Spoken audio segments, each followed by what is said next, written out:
বন্ধুরা, আজ ৩১শে জুলাই, জুলাই মাসের শেষ এবং আগামীকাল ১ আগস্ট অন্নপূর্ণা যোজনা তৃতীয় কিস্তি ছাড়ার প্রথম দিন। হ্যাঁ বন্ধুরা, আপনারা ঠিকই শুনেছেন, এটা কোনো ফেক বা ভুলভাল ভিডিও নয়, সময় আসলে মিলিয়ে নেবেন। আগামীকাল ১ই আগস্ট কিন্তু তৃতীয় কিস্তি হিসাবে অন্নপূর্ণা যোজনার ৩,০০০ টাকা প্রত্যেক যোগ্য উপভোক্তার অ্যাকাউন্টে ক্রেডিট হতে চলেছে এবং এই টাকার ক্রেডিট হওয়া চলবে আগস্টের ৩ তারিখ পর্যন্ত। এখন আপনাদের সবার মনে একটাই প্রশ্ন, এই যোগ্য উপভোক্তা কারা এবং কারা কারা আগামীকাল অন্নপূর্ণা যোজনা তৃতীয় কিস্তি হিসাবে ৩,০০০ টাকা পেতে চলেছে। বন্ধুরা, আপনারা যারা জুন মাসে অ্যাপ্লাই করে থাকুন আর জুলাই মাসে অ্যাপ্লাই করে থাকুন, আপনারা যদি আন্ডার ইনকোয়ারি অথবা আন্ডার প্রসেস এই দুটো স্ট্যাটাসের মধ্যে যে কোনো একটা স্ট্যাটাসে পড়ে রয়েছেন, তো এই ভিডিওটা শুধুমাত্র আপনাদের জন্য গুরুত্বপূর্ণ হতে চলেছে। কেননা আজকের ভিডিওটা শুধুমাত্র আন্ডার ইনকোয়ারি এবং আন্ডার প্রসেসে থাকা সকল উপভোক্তাদের জন্যই। বন্ধুরা, আপনারা যারা আন্ডার ইনকোয়ারি অথবা আন্ডার প্রসেস থাকা সত্ত্বেও আগামীকাল অন্নপূর্ণা যোজনার ৩,০০০ টাকা পাবে, সেটা আমি ক্লিয়ার করে দিচ্ছি কারা কারা পেতে চলেছেন।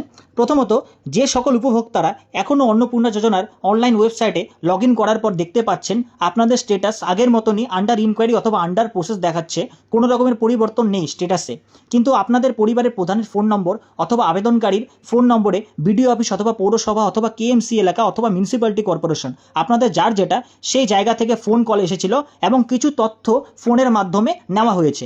এরকমটা যদি আপনার সাথে হয়ে থাকে তাহলে কিন্তু আপনার ভেরিফিকেশন ফোন কল থ্রু হয়ে গেছে এবং আপনি আগামীকাল থেকে ৩ তারিখের মধ্যে অন্নপূর্ণা যোজনার ৩,০০০ টাকা নিজের অ্যাকাউন্টে পেতে চলেছেন। দ্বিতীয়ত, আপনার স্ট্যাটাস আন্ডার ইনকোয়ারি অথবা আন্ডার প্রসেসে দেখার পর আপনি নিজস্ব পঞ্চায়েত অফিস অথবা বিডিও অফিস অথবা পৌরসভা অথবা কেএমসি এলাকা যার যেটা এই স্থানগুলোর মধ্যে যে কোনো একটা স্থানে গিয়ে আপনি নিজেই নিজের আধার কার্ড, ব্যাংকের পাসবুক জেরক্স জমা করে ফিজিক্যালি ভেরিফিকেশন সেরে ফেলেছেন।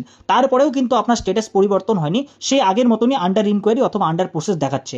এমনটা হলেও কিন্তু আপনি আগামীকাল ১ তারিখ থেকে ৩ তারিখের মধ্যে অন্নপূর্ণা যোজনা ৩,০০০ টাকা পেতে চলেছেন। তৃতীয়ত, আপনি জুন বা জুলাই মাসে অ্যাপ্লাই করেছেন এবং আপনার অ্যাপ্লিকেশন স্ট্যাটাস আন্ডার ইনকোয়ারি অথবা আন্ডার প্রসেস থেকে হঠাৎই অ্যাপ্রুভড শো করছে, কিন্তু আপনার কোনো প্রকারের ভেরিফিকেশন হয়নি এবং কোনো ফোন কলও আসেনি। এরকমটা হলেও কিন্তু আপনারা আগামীকাল থেকে ৩ তারিখের মধ্যে অন্নপূর্ণা যোজনা ৩,০০০ টাকা পেতে চলেছেন।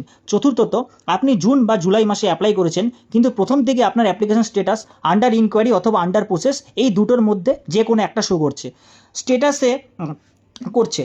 আজ ৩১শে জুলাই পর্যন্ত কোনো রকমের পরিবর্তন আপনার স্ট্যাটাসে নেই এবং আপনার কোনো রকমের ভেরিফিকেশনও হয়নি এবং কোনো রকমের ফোন কলও আসেনি। এরকমটা যদি আপনাদের মধ্যে কারো হয়ে থাকে, সেক্ষেত্রে কিন্তু আপনারা কেউই আগামীকাল অন্নপূর্ণা যোজনা ৩,০০০ টাকা পাবেন না। আর বন্ধুরা, এই যে উপরে কথাগুলো আমি বললাম, কোনো ভুলভাল কথা নয়। আগামীকাল ১ তারিখ থেকে আগস্টের ৩ তারিখের মধ্যে আপনারা প্রুফ পেয়ে যাবেন যে আমি কথাগুলো সত্যিই বলেছি না মিথ্যা। আর আমি আমার প্রোফাইলে অন্নপূর্ণা যোজনাই হোক, যুবশক্তিই হোক বা অন্যান্য কোনো প্রকল্পই হোক, এইসব কোনো ব্যাপার নিয়ে ভুলভাল ভিডিও বানাই না। আমার ভিডিওর কমেন্টগুলো দেখলেই আপনারা বুঝতে পাবেন যে আমার কথায় কতটা সত্যতা আছে আর কতটা মিথ্যা। এই ভিডিওতে এতটুকুই। আবার দেখা হবে নতুন কোনো আপডেট নিয়ে। আর এরকম ভিডিও বা আপডেট রোজ পাওয়ার জন্য আমার প্রোফাইলটাকে ফলো করতে একদমই ভুলবেন না। ধন্যবাদ বন্ধুরা।